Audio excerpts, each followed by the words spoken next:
Rema hari ini, Yeremia 29 ayat 11. Sebab aku ini mengetahui rancangan-rancangan apa yang ada padaku mengenai kamu. Demikianlah firman Tuhan, yaitu rancangan damai sejahtera dan bukan rancangan kecelakaan, untuk memberikan kepadamu hari depan yang penuh harapan. Laura Lazarus baru berusia 19 tahun ketika hidupnya diuji dengan cara yang sama sekali tidak pernah ia bayangkan. Pada tahun 2004, ia mengalami 2 kali kecelakaan pesawat dalam waktu yang sangat berdekatan. Pada kecelakaan pertama, Laura selamat tanpa cedera berarti. Namun beberapa bulan kemudian, pesawat yang membawanya mengalami kecelakaan serius. Kali ini tubuhnya terpental menghantam bagian pesawat.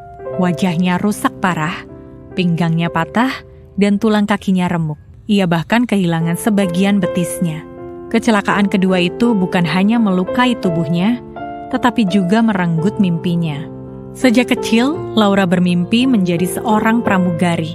Namun, mimpi itu berakhir hanya dalam waktu 2 tahun. Setelah peristiwa tersebut, ia harus menjalani 5 kali operasi wajah dan 17 kali operasi kaki. Ia pun melewati bertahun-tahun perawatan, rasa sakit, dan pergumulan batin yang tidak mudah. Perlahan, di tengah keterbatasannya, Laura mengambil sebuah keputusan penting.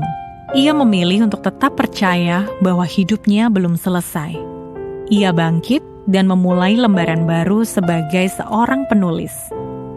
Luka-lukanya menjadi cerita.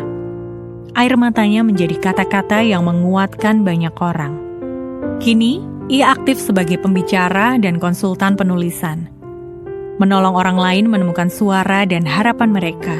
Melalui kisah ini, kita diingatkan bahwa seringkali kita tidak memahami maksud Tuhan di balik setiap peristiwa yang Dia izinkan terjadi dalam kehidupan kita. Namun percayalah, Tuhan mempunyai rencana yang indah dan penuh pengharapan untuk setiap kita. Apa yang kita lihat sebagai kehancuran dan kegagalan di tahun yang lalu, di tahun keajaiban baru ini, Tuhan sanggup merajutnya menjadi satu rangkaian cerita hidup yang indah. Hal apa yang Anda takutkan di tahun yang baru ini?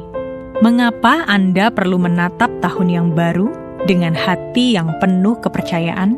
Bagaimana Anda menjaga kepercayaan Anda kepada Tuhan sepanjang tahun ini? Bapa, kami bersyukur atas penyertaan-Mu dalam hidup kami. Kami percaya ketika kami masih diizinkan memasuki tahun 2026 ini, Tuhan punya rancangan yang terbaik untuk kami. Kami mau meletakkan kepercayaan kami sepenuhnya hanya kepadamu. Terima kasih Bapa. Di dalam nama Tuhan Yesus kami berdoa. Amin.